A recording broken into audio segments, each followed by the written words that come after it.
Não, senador, desculpe. Senador, deputado, tanto faz. É Paim, pode falar Paim direto. Senhores senadores, deputados presentes, senhores e senhora, doutor Goluppi, é um questionamento sobre a afirmação do senhor. Eu falo não como padre, eu sou natural da Itália, brasileiro também, vim para o Brasil em 74 e me tornei padre aqui no Brasil. Antes eu era médico na Itália, formado na Universidade de Pavia, 69, cabelos brancos, já, né? Especializado na Universidade de Modena.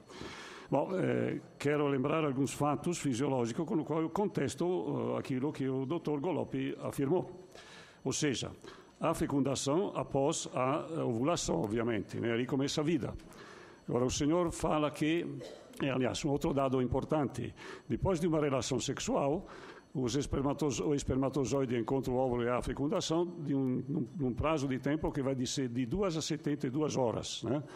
Portanto, depois de uma relação, já naquele mesmo dia, pode haver fecundação e vida. Né?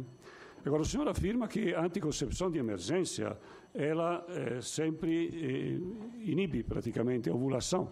Inibindo a ovulação, obviamente, não há vida, e a afirmação do senhor é correta.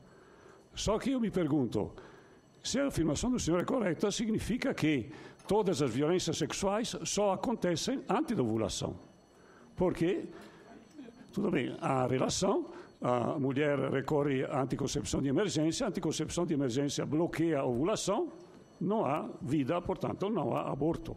E quando a violência sexual acontece após a ovulação, até hoje, com todo o progresso de biotecnologia que nós temos, nenhum remédio é retroativo. Se a ovulação já aconteceu, não é que a anticoncepção de emergência vai cancelar um fenômeno que já aconteceu, uma questão de lógica e de fisiologia, afinal. Estudos internacionais, não trouxe aqui porque vim assim só para ouvir, demonstram claramente que a anticoncepção de emergência é abortiva. Por quê? Existe o fator precoce de gravidez, estudado em várias universidades, né, principalmente de língua inglesa, que é uma imunoproteína que aparece no sangue exatamente 5 ou 6 horas após a fecundação. E foi um estudo feito com a anticoncepção de emergência e se viu que, em certos casos, aparece no sangue, depois de 5 ou 6 horas, aparece o fator precoce de gravidez. Significa que houve vida. E depois que se aplica a anticoncepção de emergência, desaparece. Significa que houve morte. Portanto, a anticoncepção de emergência é abortiva. Estas são as lógicas, são os demonstrativos da ciência médica. É só esta a minha afirmação. Só, agradeço. Bem. Padre Berardo Graz já concluiu a sua fala, objetiva e direta, e ficou aqui aberto ao debate, até porque ele já fez colocações contestando a posição do doutor Goluppi. Então, ele já abreviou e está aberto ao debate. Passamos a palavra à representante da Frente Nacional contra a criminalização das mulheres e pela legalização do aborto, senhora Jolúzia Batista. 10 minutos, não é isso? 10 minutos mais 5. Ok. Se necessário, assim entender. Tá bom. Quero dizer que é uma grande satisfação esse momento da nossa luta democrática. Hoje é um dia emblemático para o movimento de mulheres e feministas no Brasil. É o dia 28 de maio, dia de luta, né, internacional pela saúde da mulher. Mas eu também não posso deixar de citar aqui, infelizmente, a derrota que a nossa democracia brasileira sofreu ontem. Eu quero só frisar esse momento da perda do nosso debate sobre a reforma do sistema político. Foi um grande golpe para a nossa democracia. Então, esse debate hoje aqui sobre a sugestão legislativa, ela também é um momento desse debate democrático, e eu acho que é importante valorizar esse momento, esse cenário, essa Casa Legislativa. Eu não poderia deixar de mencionar esse fato, porque todos nós estávamos envolvidos naquela luta que ocorreu na Câmara Federal. Eu quero dizer que a questão da ilegalidade do aborto, ela não coíbe a sua prática, como tão bem disse aqui o Dr. Thomas Goluppi. E eu quero dizer que, segundo os dados do Ministério da Saúde, em 2014 foram feitas 190 mil internações por curetagens pós-aborto. E tais curetagens são o segundo procedimento obstétrico mais praticado no Brasil. 186, 383 procedimentos em 2014, conforme os dados que foram discutidos aqui na reunião, na audiência pública que debateu o relatório da Anistia Internacional. Quero dizer que, na condição de representante da frente, nós estamos aqui hoje lançando nacionalmente o dossiê que dá visibilidade à criminalização das mulheres pela prática do aborto no Brasil, no marco de período de 2007 a 2014. Então, nós elaboramos um dossiê há mais de um ano que as entidades vêm organizando informações, colhendo dados. São 20 casos emblemáticos que ocorreram no Brasil de criminalização, tanto pelo aborto clandestino como pelo aborto legal. Então, nós reunimos esse documento e estamos aqui hoje fazendo esse lançamento oficial, solene e nacional. Hoje também ocorrem mobilizações em algumas cidades brasileiras, mulheres que estão reivindicando e denunciando esse processo de morte das mulheres no aborto clandestino e denunciando também as incessantes e agora cada vez maiores violências institucionais ocorridas nos serviços de atendimento à saúde e violências que estão mediadas por dogmas religiosos praticados por seus funcionários e por servidores públicos. Eu tenho dito em alguns debates que a gente reconhece que o Brasil não é um país ateu, mas nós somos uma república democrática laica. Então, o debate que também está embutido aqui nessa segunda audiência da Sugestão Legislativa 15/2014 é também uma disputa simbólica pelo sentido da laicidade do Estado brasileiro. Então, acho que é muito coerente e razoável também que essa concepção e essa noção seja colocada na nossa roda de debate, na nossa mesa.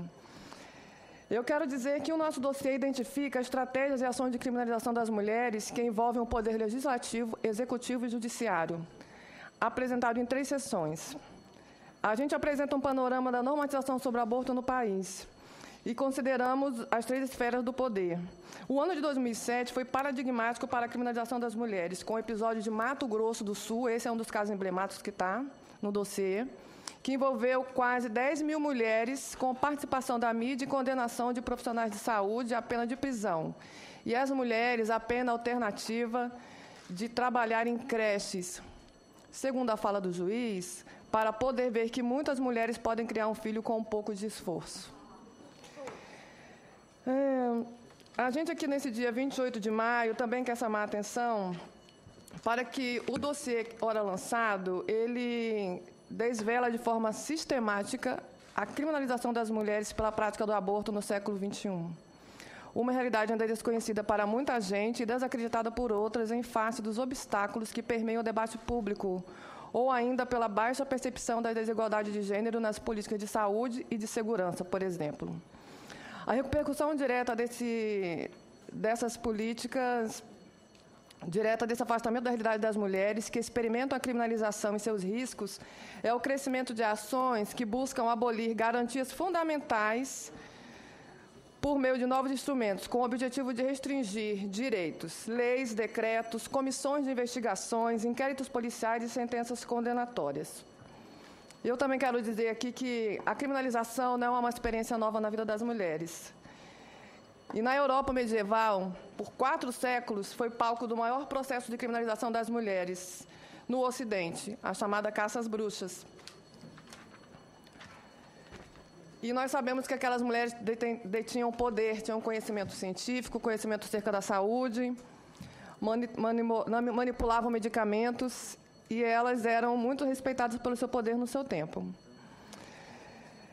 Entre os diferentes argumentos para a criminalização das mulheres, existe uma força em ações com fundamento em dogmas e diretrizes religiosas em oposição a parâmetros públicos de direitos humanos. Tais parâmetros têm impulsionado o debate e a aposta do Estado em política de saúde a favor das mulheres, com base em um compromisso construído sob a gramática dos direitos humanos das mulheres. No plano global, operam-se alianças entre hierarquias católicas, evangélicas e islâmicas que reagem contra as conquistas das últimas décadas no campo dos direitos sexuais e dos direitos reprodutivos, com interferência direta sobre processos políticos nacionais e internacionais. Discursos, ações e estratégias se comunicam e exigem uma leitura sistemática e global desses episódios contrários à saúde das mulheres, a partir do enfoque da agenda sobre o aborto no Brasil.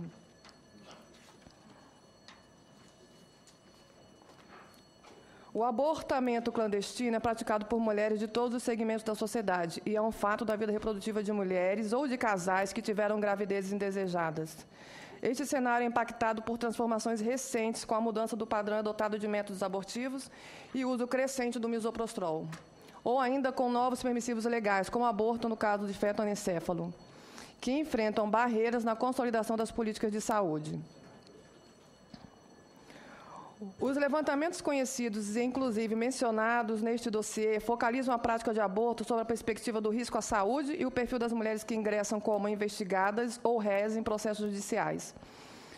O dossiê pretende destacar em uma outra abordagem a experiência de discriminação e violência que o processamento por crime de aborto pode representar. O ponto de partida é que a criminalização não se resume à condenação da pessoa envolvida. Inclui uma sequência de ações que, por vezes, são ignoradas por nós diante de um tema tão polêmico tal qual é o tema do aborto.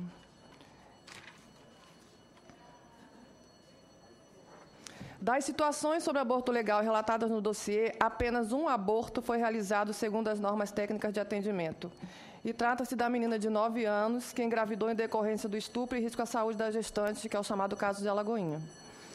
Apesar do sucesso no procedimento, o episódio trouxe à tona as barreiras enfrentadas pelo abortamento legal, com destaque para a atuação de grupos religiosos e constrangimento da família da vítima da violência sexual. Também destacamos um caso de perseguição explícita a uma maternidade da rede pública do município de Campina Grande, para o atendimento ao aborto previsto em lei, ou seja, uma tentativa de criminalizar um serviço que é legalmente apto para realizar assistência. Casos de aborto legal podem ser vistos como representativos da criminalização, na medida em que existe um erro em avaliar as circunstâncias do aborto legal. Violência sexual e risco de vida da gestante, ou em função de barreiras no serviço ou na comunidade, segundo fundamentos morais que buscam constranger a decisão do abortamento e acabam por reforçar estereótipos também para situações previstas em lei. A abordagem privilegia informar sobre a prisão das mulheres por autoaborto ou prisão de terceiros. Podemos identificar o interesse em associar a obtenção de benefício econômico com a prática de aborto, tendo em vista a importância dada ao valor dos procedimentos em clínicas ou à comercialização irregular de medicamentos. Dos 11 casos noticiados pela imprensa em geral, 6 estão com esse enfoque sobre clínicas, outros sobre o acesso a medicamento. Eu quero dizer que o dossiê também levantou casos com relação à notícia da imprensa e casos judiciais. Então, a gente dividiu igualmente a abordagem. Com esse fato da criminalização sobre a comercialização do medicamento, acaba que a informação sobre a saúde da mulher é oculta na matéria a ponto de causar ambiguidade na notícia. E um exemplo é o caso de Minas Gerais, em que uma mulher chega passando mal com 6 meses de gestação no hospital e nada é mencionado sobre o atendimento da paciente. O foco é na busca da autora do crime de aborto. Não existe um tom de investigação sobre a existência de autoaborto. Buscou-se encontrar a mulher que jogara o feto no banheiro do hospital e, por conseguinte, dar a conhecer as formas de acesso ao medicamento. Ou ainda, quando existe tentativa de aborto, o foco é o bem-estar do feto e não o risco de morte para a mulher.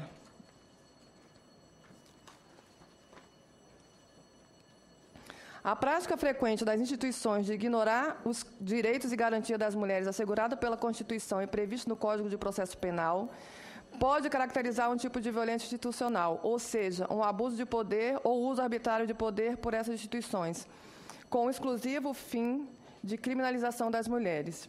E com isso eu quero encerrar e dizendo, inclusive, que não é o interesse das organizações internacionais que pautam a agenda feminista do Brasil. É o interesse democrático e legítimo das mulheres brasileiras, o interesse das mulheres que tomam decisões autônomas, concentradas no seu cotidiano e na sua vida, e na sua livre consciência. Então, esse dossiê e a luta que organiza hoje no Brasil, nesse 28 de maio, preconiza esse princípio e esse direito. Então, trata-se aqui de jogar uma luz e fazer um debate legítimo, autêntico e verdadeiro sobre a existência de mortalidade, né, de mulheres por abortos clandestinos. É sobre essa realidade que a gente precisa lidar aqui com a mais profunda coragem e coerência e clareza sobre o que nós precisamos prover no sistema público de saúde e no SUS, para que a gente possa garantir um atendimento justo e digno para as mulheres que decidem interromper voluntariamente a gravidez. Muito obrigada. Tudo bem.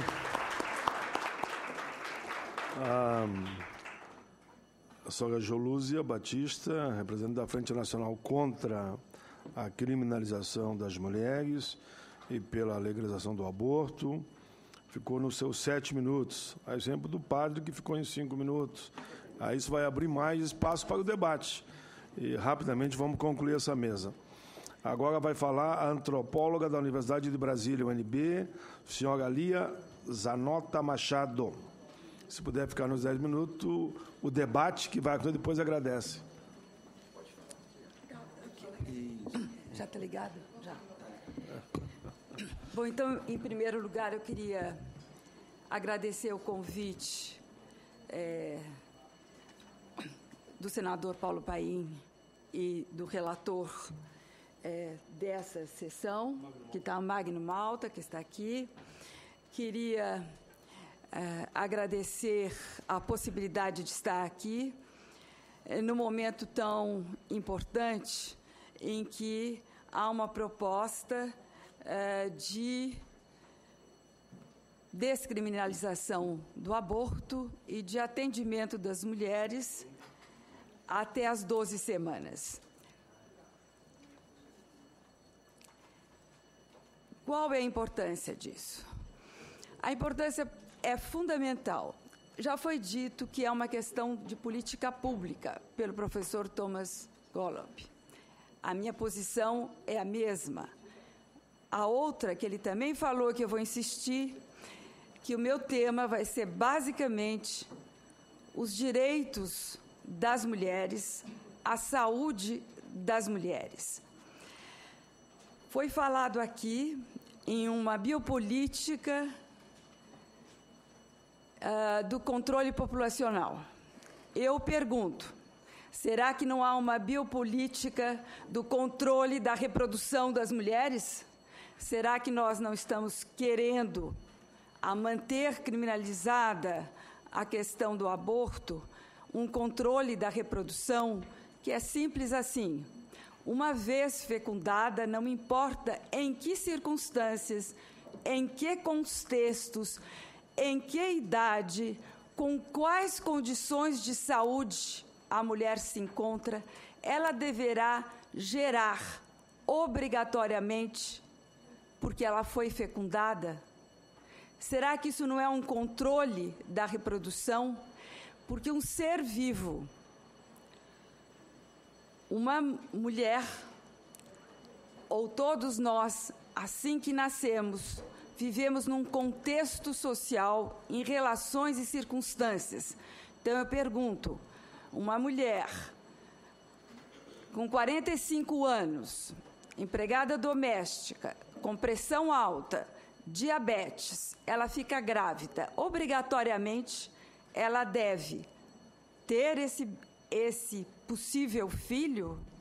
Ela pode interromper a gravidez? Ela já tem outros 3 filhos. Ela não tem companheiro permanente e estável. Ela deverá obrigatoriamente ter este filho que colocará em risco sua vida, se não sua vida, sua saúde.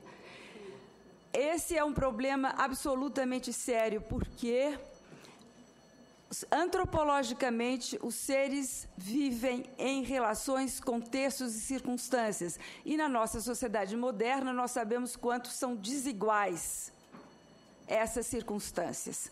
Tanto é que a criminalização das mulheres, que o professor Thomas Golub, ela é uma ineficaz. Eu não sei se ela está sendo tão ineficaz, porque cada vez mais está se criminalizando clínicas clandestinas, se está criminalizando as mulheres, se está criminalizando possíveis médicos que estão realizando e está se criminalizando pessoas que não estão indicadas para os conhecimentos necessários para realizar o aborto.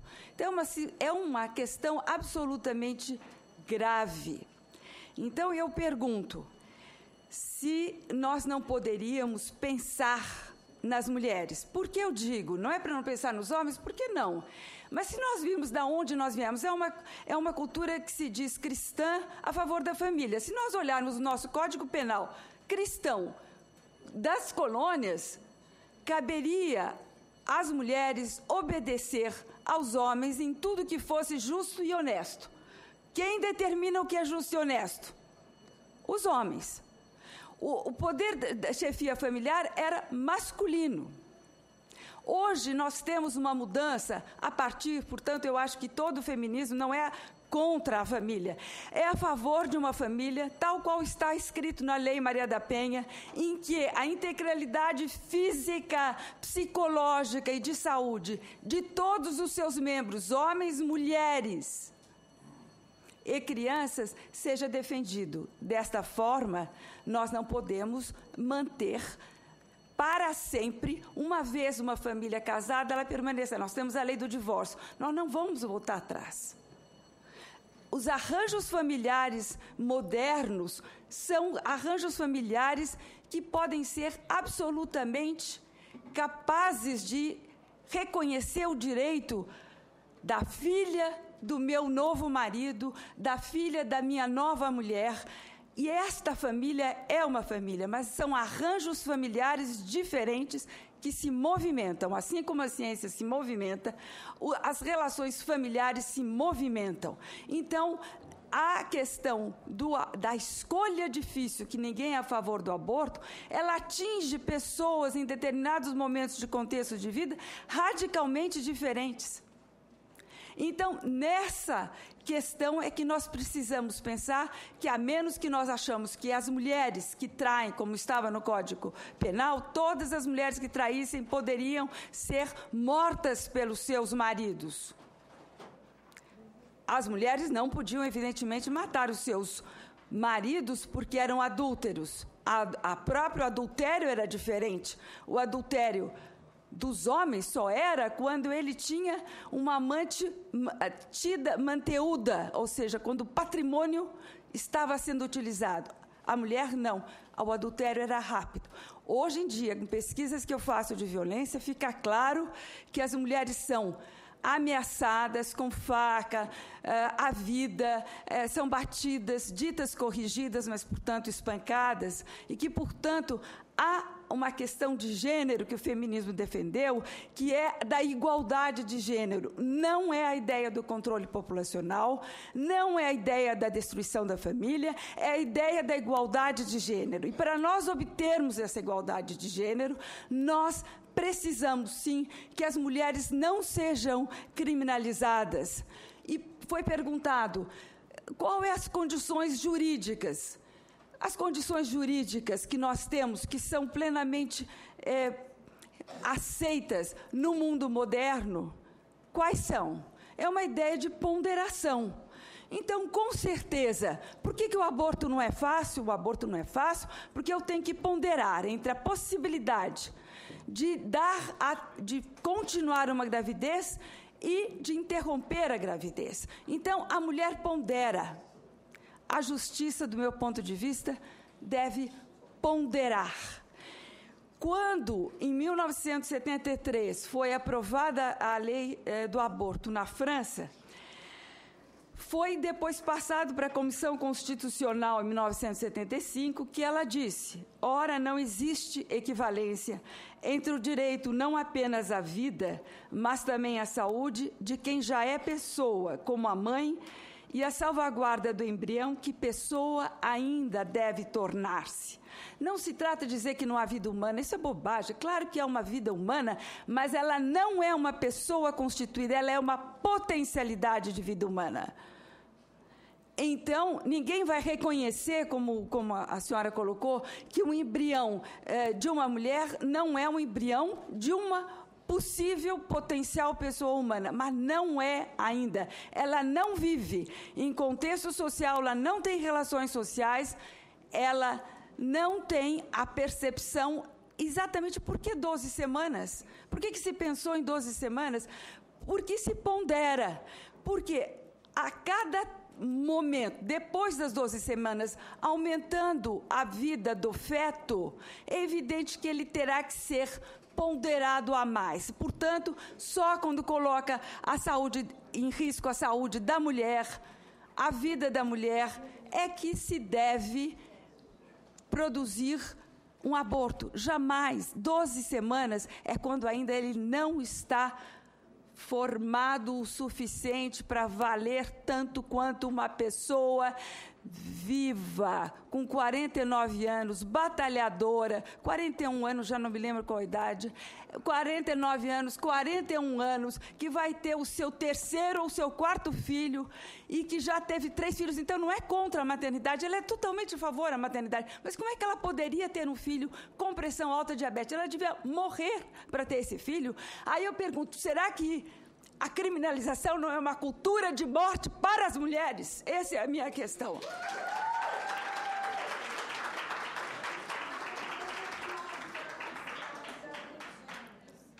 Olha, desde o momento, pessoal, me permita, as palmas são permitidas. Eu nunca proibi aqui, mas quem está no plenário só pode falar quando for convidado. E nós já ajustamos que teríamos 4 no plenário a favor, 4 contra. Palmas não tem problema nenhum, porque é apenas uma expressão de concordar ou não com esse ou aquele orador. A outra questão que eu queria colocar é a questão da escolha. Quando se fala que as mulheres escolhem, a senhora tem razão que nem sempre é uma escolha fácil.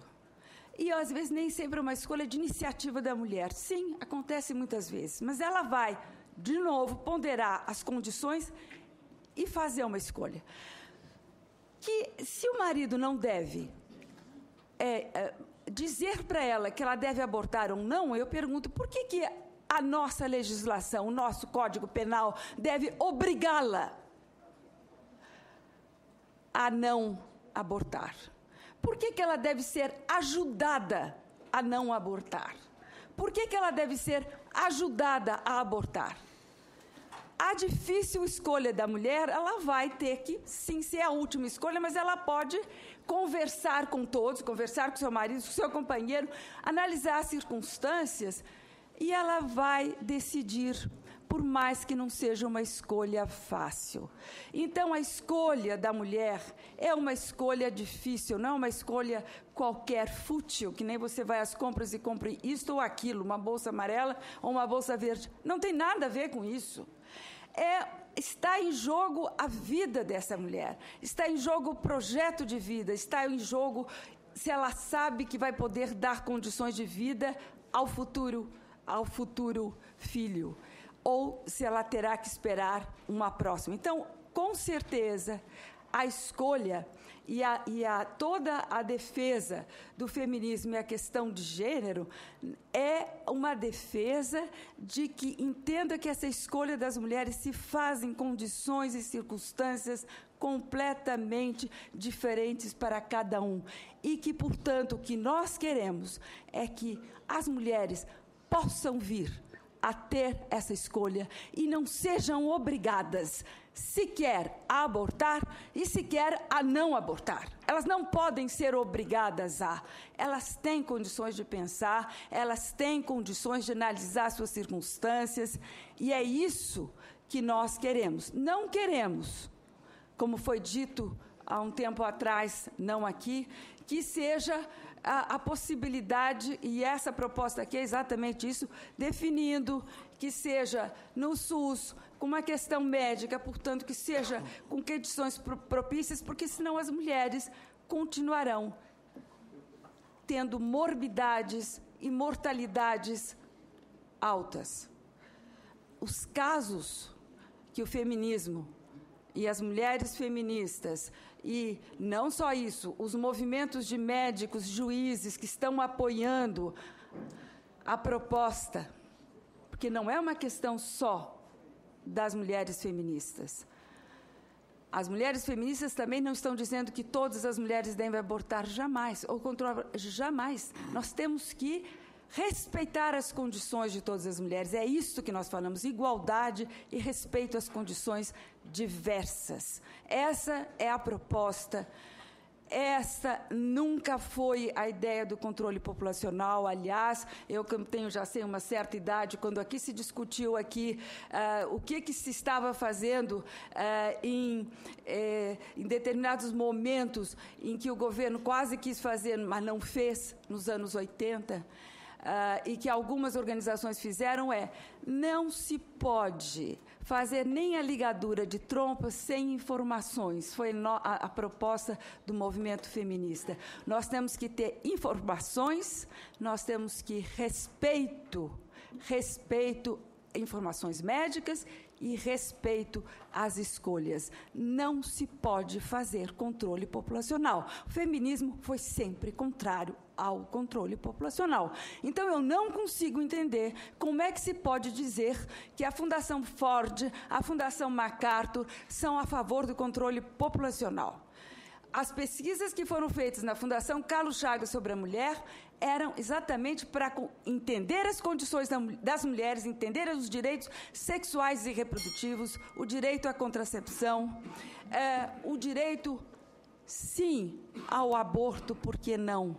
Porque nós não queremos que mulheres morram ou sofram sequelas e morbidade, inclusive, que impedem que ela venha a ter outro filho quando ela tem condições para tê-lo, e que essas morbidades e mortalidades. Então, não me importa o número. Se uma mulher tivesse morrido ou tivesse sequela grave, esta morte seria uma morte evitável. E dentro da mortalidade materna, nós temos que pensar nas mortes evitáveis. E as mortes maternas são evitáveis. Então, essa é uma questão. A questão da descriminalização das mulheres é uma questão de uma cultura da vida. E de uma cultura da vida que eu espero que homens e mulheres respeitem nos continuemos a respeitar entre si, e que a gente não precise obrigar a umas a fazer o que outros estão querendo. Eu acho que esse é o fundamental. Nós todos temos que respeitar homens e mulheres. E se as mudanças familiares continuam, a família não será retirada, a família está aí. O que nós não queremos é um formato só de família. Nós não queremos um controle só, de um controle do Estado sobre mulheres e sobre condições de vida que já são tão difíceis. Se vocês pensarem as mulheres pobres, mulheres negras, em Salvador, Norte e Nordeste, como é difícil você enfrentar as condições de vida desiguais, o acesso menor às políticas públicas, acesso menor às condições de trabalho, à oportunidade de educação, e ainda assim ser obrigadas a ter projetos de vida que elas querem, mas talvez não naquele momento, talvez não com aquelas condições de saúde. Então, eu acho que se uma mulher, como já me foi dito uma vez, eu preferia arriscar a minha vida, eu queria mesmo perder a vida, mas queria levar a termo, continuar a minha gravidez, eu respeito. Mas eu queria que respeitasse aquelas mulheres que acham que elas podem continuar vivendo e terem os seus filhos em momentos propícios. Nós precisamos respeitar a escolha das mulheres e nós precisamos, portanto, descriminalizar a partir da ponderação. Nelson Gria, na Justiça, dizia: se a vida fosse absoluta, não havia condições de alguém defender a sua vida contra um assaltante que entra em casa ou alguém que dá uma facada no meio da rua, na lagoa. Não pode se defender, porque se a vida fosse em absoluto, não havia nenhum direito de defesa. Então, ela tem que ser, o princípio jurídico ocidental é a ponderação. Há um bem jurídico em jogo, e este bem jurídico em jogo deve ser ponderado. O bem jurídico é vida humana, mas o bem jurídico é uma vida humana já feita, relacional, em circunstâncias específicas, e uma vida que pode vir a se transformar em pessoa. Então, é isso. Não há um assassinato de fetos? Não há. Às vezes de zigotos, porque pela que se fala, o blastocisto vale mais que uma mulher. O zigoto vale mais do que uma mulher. Será que nós poderemos ponderar que o blastocisto e o zigoto valem mais do que uma mulher? Então, é por isso que eu acho que é importante manter a diferenciação entre a formação da vida e seus vários momentos e a vida plena das mulheres existentes, que elas teriam que, para levar a termo uma gravidez em determinadas circunstâncias, dizer, eu morro aqui. Então, aí eu me pergunto, por quê? Se uma mulher que tem um feto anencefálico quiser levar a termo a gravidez, por que não? Ela leva. Se ela disser, eu não aguento, isso para mim é uma tortura, não é uma tragédia, é mais do que tragédia. Se eu for obrigada a manter, isso será uma tortura. Então, por que ela não pode colocar a termo essa gravidez, quer dizer, terminar a gravidez naquele momento? 1 minuto. Então, fundamentalmente, eu queria dizer que é importantíssimo esse momento e que é, sim, uma defesa da vida das mulheres. É uma ponderação. Nós sabemos que o aborto, quando se faz, é difícil. Há uma ponderação e queremos também que o Código Penal admita a ponderação, que até as 12 semanas seja possível não criminalizar as mulheres, nem criminalizar os médicos que fazem este serviço às mulheres. Obrigada. Isso foi a senhora Lia Zanota Machado, da antropóloga.